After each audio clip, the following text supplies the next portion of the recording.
Imagine waking up not to the sound of an alarm clock, but to the crowing of roosters echoing across a misty village. There are no smartphones, no electricity, no supermarkets. Instead, the rhythm of your day is ruled by the rising and setting of the sun, the ringing of church bells, and the changing of the seasons.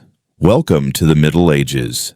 A world both harsh and fascinating, where survival, faith, and community defined everyday life. In this video, we will journey back in time to explore what life was truly like during the medieval period. The food people ate, the clothes they wore, the dangers they faced, and the beliefs that shaped their lives.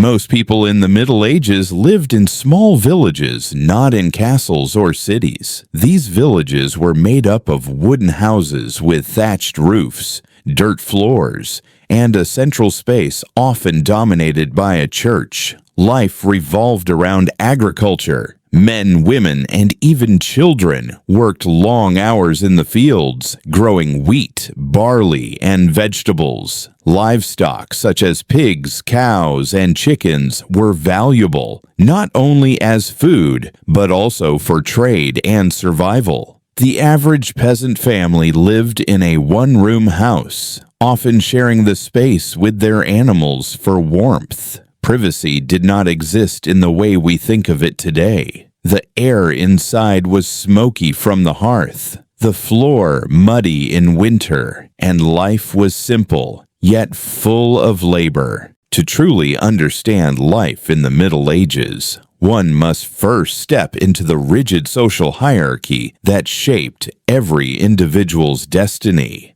Medieval society was built on a system known as feudalism, a pyramid-like structure in which everyone had a role, and every role determined how they lived, what they ate, and even what kind of future they could hope for. At the top of this pyramid stood the lords and nobles. These powerful landowners controlled vast territories granted to them by kings or higher-ranking nobles. Their wealth was measured not in coins, but in land, the true currency of the Middle Ages. With their stone castles towering above the countryside, lords were both rulers and protectors of their lands. They collected taxes, administered justice, and offered protection to those who worked the soil in exchange for loyalty and service.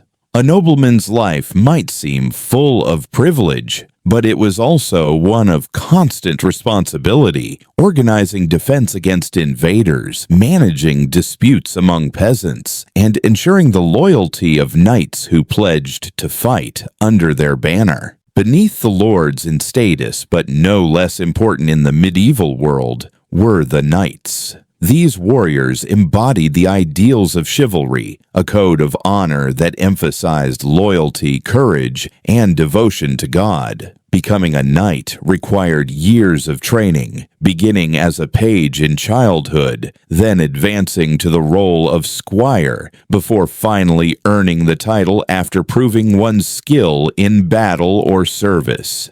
Knights wore heavy suits of armor, wielded swords and lances, and often rode into battle on horseback. Their lives revolved around warfare, tournaments, and service to their lord, but knights were also expected to defend the weak and uphold Christian values. Though celebrated as heroes in medieval literature and legends, in reality, knights could be both protectors and oppressors, depending on whose side of the sword one stood. At the very bottom of the hierarchy were the serfs and peasants, who made up the overwhelming majority of the population. Bound to the land, serfs were not free to leave without their lord's permission. Their days were consumed by back-breaking agricultural labor, plowing fields, harvesting crops, tending livestock, and maintaining their lord's estate. In exchange for their labor, they were allowed to live on the land and keep a small portion of what they grew to feed their families. Life for a serf was harsh, with little chance of social mobility. hunger, disease, and heavy taxation were constant threats. Yet despite their struggles, peasants were the backbone of medieval society. Without their toil, the entire feudal system would have collapsed.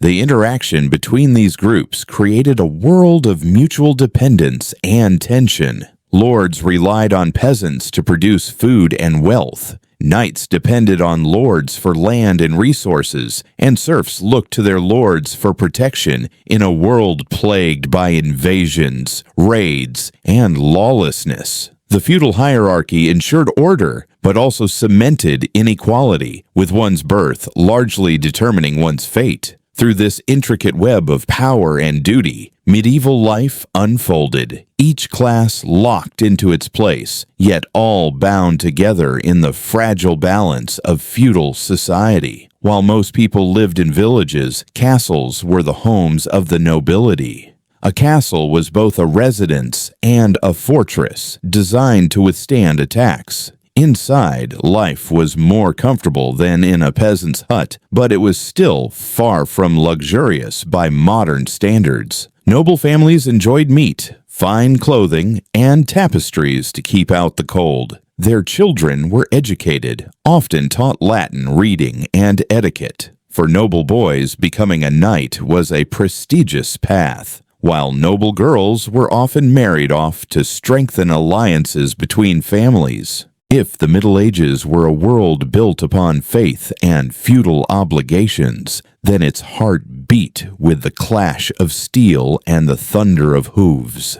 At the center of this martial culture stood the knights, warriors sworn to serve their lords, to protect Christendom, and to live by the legendary code of chivalry. The path to knighthood was long and demanding. A boy of noble birth would begin his journey at around 7 years old as a page, serving in a lord's household, learning manners, religious duties, and the basics of combat. In his teenage years, he advanced to the role of squire, directly assisting a knight, carrying weapons, tending to armor, and observing the rituals of battle. Only after proving himself in training or on the battlefield could he finally kneel before his lord, sword on shoulder, and rise as a knight. Knights were not only fighters, but also symbols of an idealized order. The code of chivalry emphasized loyalty, honor, and defense of the weak. Knights were expected to protect widows, orphans, and the church, though in practice the reality was often harsher. While poetry and romance celebrated knights as noble defenders of virtue,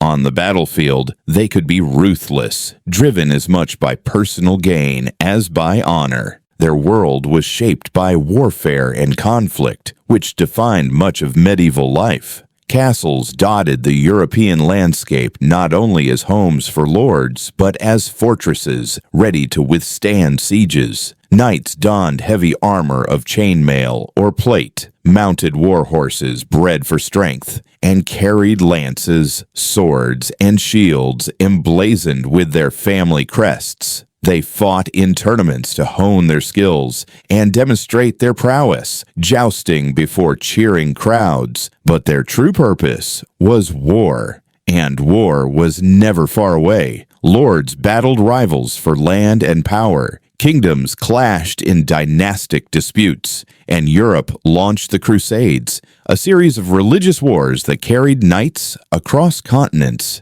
in the name of faith. In these campaigns, knights became both holy warriors and conquerors, fighting under the cross, yet often driven by the promise of wealth, glory, and new territories. For the common people, war was a constant shadow. Armies of knights and soldiers marching through villages often brought devastation rather than protection. Crops were trampled, homes burned, and peasants forced into labor to support their lords' campaigns. The very same knights celebrated in songs of chivalry could become figures of fear to those caught in their path. Despite this darker reality, the legacy of knights and chivalry endured, shaping medieval culture and imagination. Knights were celebrated in epics and romances like the tales of King Arthur, where the ideals of courage, loyalty, and love were elevated to myth.